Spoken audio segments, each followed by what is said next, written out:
اعوذ باللہ من الشیطان الرجیم بسم اللہ الرحمن الرحیم انا بلوناہم بے شک ہم نے آزمایا ان کو کما بلونا جیسا کہ ہم نے آزمایا اصحاب الجنہ باغ والوں کو اذ اقسموا جب انہوں نے قسمیں اٹھائیں لَيَصْرِمُنَّهَا کہ وہ ضرور کاٹ ڈالیں گے مصبحین صبح کے وقت میں۔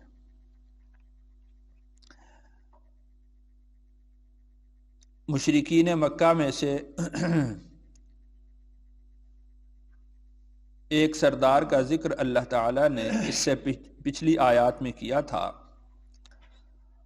اور اللہ نے ارشاد فرمایا کہ ان کان ذا مال و بنین، کہ وہ اس لیے سردار بنا ہوا ہے کہ وہ مال والا ہے اور بیٹوں والا ہے۔ تو مالدار ہونا یا اس کے پاس بیٹوں کا ہونا یہ کوئی مقبولیت کی علامت نہیں ہے۔ اللہ کے ہاں اس بات کی کوئی قدر اور قیمت نہیں ہے کہ اس کے پاس کتنا مال ہے یا اس کے کتنے بیٹے ہیں۔ اللہ تعالیٰ کبھی مال دے کر آزماتے ہیں، کبھی مال لے کر آزما لیتے ہیں، کبھی بیٹے دے کر آزماتے ہیں، کبھی بیٹے لے کر آزما لیتے ہیں۔ ان آیات میں اللہ تعالیٰ نے ایک واقعہ بیان فرمایا ہے۔ واقعہ یہ ہے، عرب کے اندر یہ واقعہ مشہور تھا کہ ایک شخص تھا، وہ بہت نیک تھا، نرم دل تھا، غرباء کا، مساکین کا ہمدرد تھا، ان کا خیال رکھنے والا تھا، ذمہ دار تھا۔ اس کے بڑے عمدہ اور اچھے باغات تھے۔ اس کا طریقہ یہ تھا کہ جب اس کے باغات کی فصل تیار ہوتی تھی تو وہ فصل کاٹتا تھا، پھل اتارتا تھا، اور اس پھل میں سے وہ ایک معتد بھی حصہ، ایک کثیر حصہ وہ غرباء اور مساکین میں تقسیم کر دیتا تھا، بانٹ دیتا تھا۔ اس طریقہ سے اس کا گزر بسر ہو رہا تھا۔ وہ فوت ہو گیا۔ اس کے 3 بیٹے تھے یا 3 سے زیادہ تھے۔ انہوں نے سوچا کہ ہمارا ابا وہ باغ کا ایک بہت بڑا حصہ غرباء اور مساکین میں تقسیم کر دیتا ہے، جس کی وجہ سے ہماری آمدن میں کمی ہو جاتی ہے۔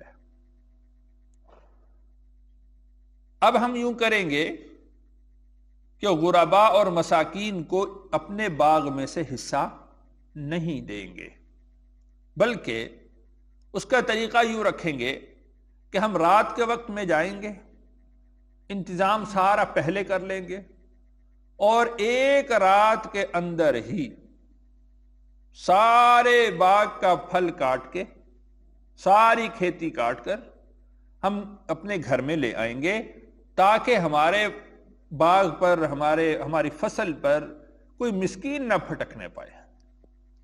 انہوں نے یہ جو بات کی، اس میں کسی بات کا استثناء نہیں کیا کہ چلو کچھ تو ہم دیں۔ مثال کے طور پر اگر ابا جی وہ 30% دیتے تھے، چلو ہم 5% دیں گے، 10% دیں گے۔ کسی چیز کا انہوں نے استثناء نہیں کیا۔ انہوں نے کہا کہ سارا کا سارا اٹھا کے ہم اپنے گھر لے آئیں گے۔ انہوں نے قسمیں اٹھائیں اس بات پر کہ یہ بات کانوں کان بھی کسی کو باہر خبر نہیں ہونی چاہیے۔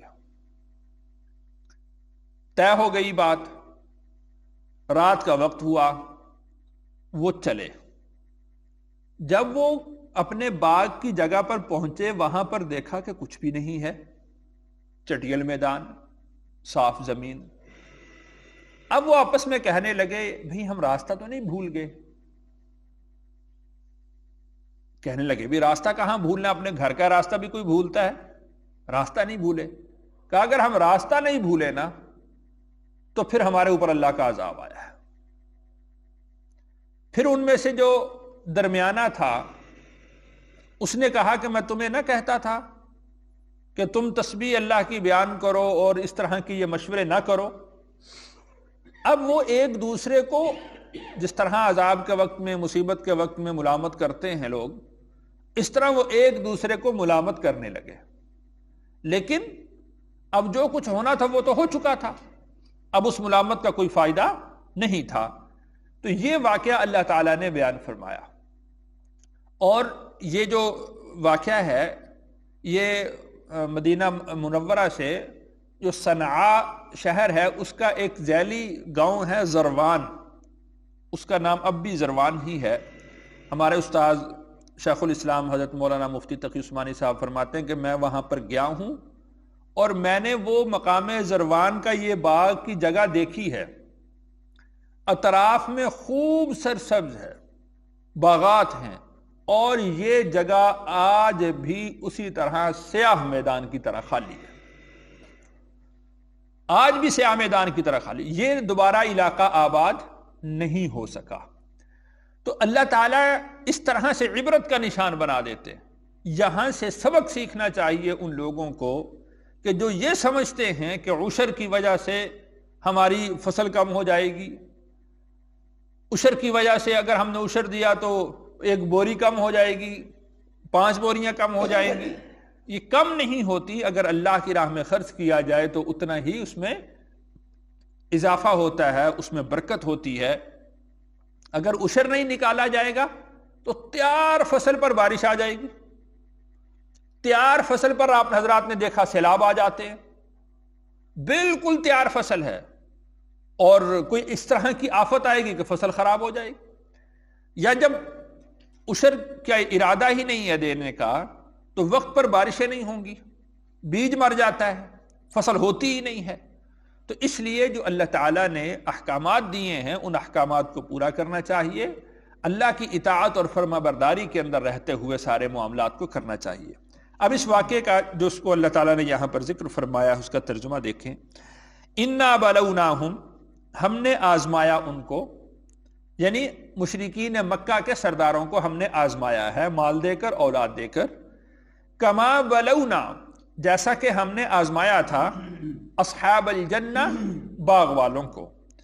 اذ اقسموا، جب انہوں نے قسمیں اٹھائیں، لیصرمنھا مصبحین، کہ وہ صبح کے وقت میں کاٹ ڈالیں گے۔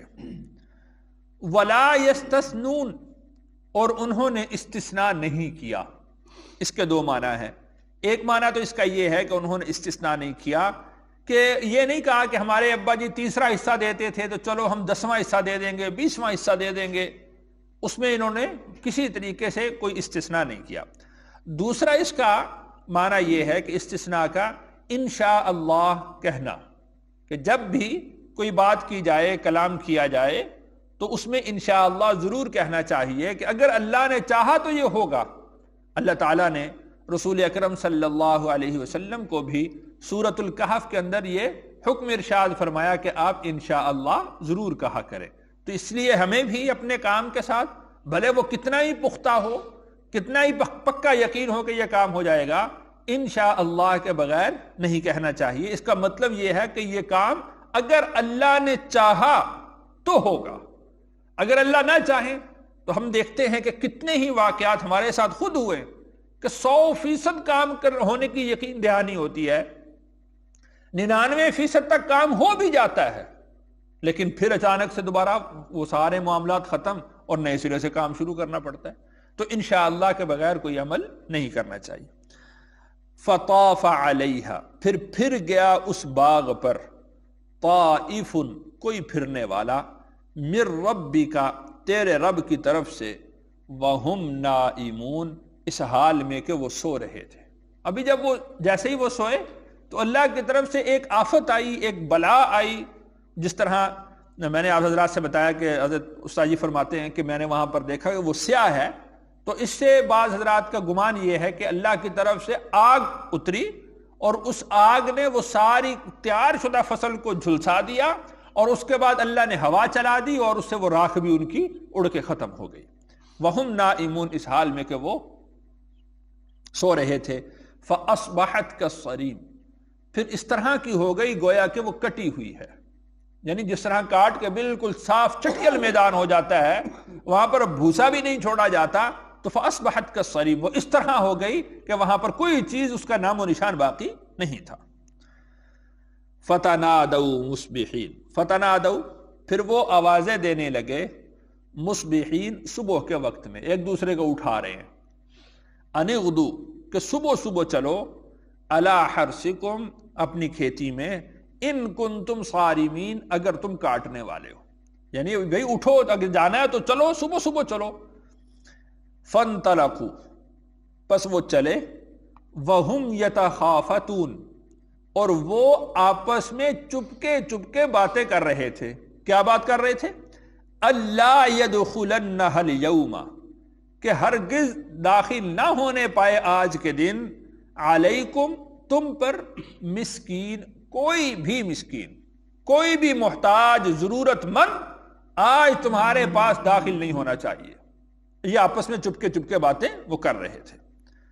وغدوا، پھر وہ صبح صبح چلے، علی حرد، بخیلی پر، بخل پر، قادرین، قدرت رکھتے ہوئے، یعنی وہ خود یہ سمجھ رہے تھے کہ آج ہم اپنے باغ پر ہم 3 لوگ ہی قادر ہیں، اور وہ بخل پر جا رہے تھے۔ بخل کا مطلب جیسے اوپر ذکر کیا کہ کسی مسکین کو اس میں سے کچھ نہیں ملنا چاہیے، کوئی مسکین تمہارے پاس نہیں آنا چاہیے، یہ بخل ہے۔ تو بخل پر وہ جا رہے تھے، یعنی بخل کی حالت میں وہ جا رہے تھے، اور اپنے باغ کو کاٹنے پر، اپنی فصل کو کاٹنے پر وہ بالکل قادر تھے، یعنی کوئی رکاوٹ نہیں تھی۔ فلما رأوها، جب انہوں نے اس باغ کو دیکھا، قالوا، انہوں نے کہا، انا لضالون، ہم تو بھٹک گئے ہیں، یعنی اپنے باغ کی جگہ پر پہنچے، وہاں تو کچھ نہیں ہے، رات کے وقت میں دیکھا تھا، لہلہاتا یعنی باغ تھا اور سرسبز باغ تھا، پھل تیار تھا، صبح کے وقت میں پہنچے تو کچھ بھی نہیں۔ اب کیا کہنے لگے؟ انا لضالون، ہم بھٹک گئے ہیں، ہم نے اپنے باغ کی جگہ پر آنا تھا، شاید ہم نے رات کے اندھیرے میں راستہ غلط منتخب کر لیا اور الٹی طرف چل دیے۔ بل نحن محرومون، بلکہ ہم محروم کر دیے گئے، یعنی اب آپس میں وہ گفتگو کر رہے ہیں، احتمالات بیان کر رہے ہیں۔ ایک احتمال یہ ہے کہ ہم راستہ بھٹک گئے ہیں، دوسرا احتمال یہ ہے کہ ہم یہ جو باغ تھا ہمارا وہ ہم سے چھین لیا گیا ہے، اس کو اٹھا لیا گیا ہے، اس کو ختم کر دیا گیا۔ قال اوسطهم، جو ان میں سے درمیانہ تھا۔ یہ درمیانہ کا معنی 2 طرح سے کیا گیا ہے۔ ایک درمیانہ کا معنی یہ کیا گیا ہے کہ وہ 3 بھائی تھے، ان میں سے جو درمیانہ تھا وہ اوسط۔ دوسری بات یہ کہ وہ معتدل پسند شخصیت، اعتدال پسند شخصیت، یعنی ان میں سے ایک بھائی ایسا بھی تھا کہ جو اعتدال والا تھا، وہ کہتا تھا کہ اگر سارا نہیں دیتے مسکینوں کو، کچھ تو مسکینوں کو دو۔ اوسطہم، یعنی اعتدال پسند شخص یہ تھا۔ الم اقل لکم، اس نے کہا کہ میں تمہیں نہ کہتا تھا، لولا تسبحون، کہ تم تسبیح کیوں نہیں بیان کرتے، تم پاکی کیوں نہیں بیان کرتے، یعنی اللہ کا نام کیوں نہیں لیتے، اللہ کا نام لو۔ قالوا، انہوں نے کہا، سبحان ربنا، پاک ہے ہمارا رب، انا کنا ظالمین، بے شک ہم ہی سرکش ہیں، ہم سے یہ گناہ ہو گیا ہے، ہم نے یہ سرکشی کی ہے۔ فاقبل بعضهم على بعض، پھر وہ ایک دوسرے پر متوجہ ہوئے، وہ دوسرے سے کہنے لگا، یتلاومون، ملامت کرتے ہوئے، تیری وجہ سے یہ ہوا، وہ کہتا نہیں تیری وجہ سے یہ ہوا، وہ کہتا نہیں تیری وجہ سے یہ ہوا۔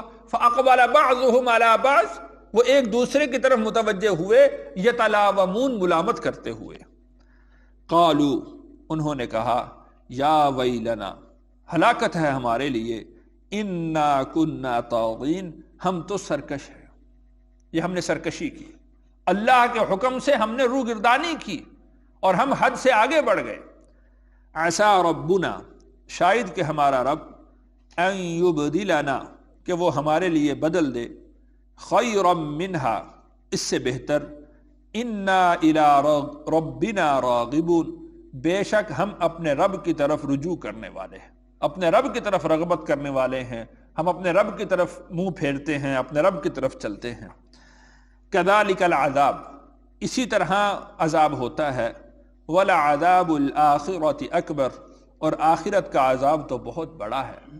یعنی جو اللہ کی سرکشی کرتا ہے، اللہ کی نافرمانی کرتا ہے، تو پھر اللہ کی جب پکڑ آتی ہے تو پھر اس طرح سے پکڑ آتی ہے، نیست و نابود کر کے رکھ دیتی ہے ہر چیز کو اللہ تعالیٰ کی ذات، اور پھر ان کے ہاتھ میں کچھ نہیں لگتا۔ یعنی اگر کسی سردار کو، کسی شخص کو اپنے مال پر فخر ہے تو وہ دیکھ لے کہ اللہ اس کے مال کو کس طرح ختم کرتے ہیں، اور اگر کسی کو اپنی اولاد پر فخر ہے تو وہ بھی دیکھ لے کہ اس کو بھی اسی طریقے سے ختم کیا جا سکتا ہے اور اس کے ہاتھ کچھ باقی نہیں رہے گا۔ تو یہ تو ہوئی سزا دنیا کی، اور آخرت کی سزا تو بہت بڑی ہے۔ لو کانوا یعلمون، اے کاش کہ وہ لوگ اس بات کو جانتے، اس بات کا علم رکھتے۔ اللہ تعالیٰ سے دعا ہے اللہ تعالیٰ مجھے اور آپ کو اپنی کامل اطاعت کی توفیق نصیب فرمائے، اعمال صالحہ کی توفیق عطا فرمائے۔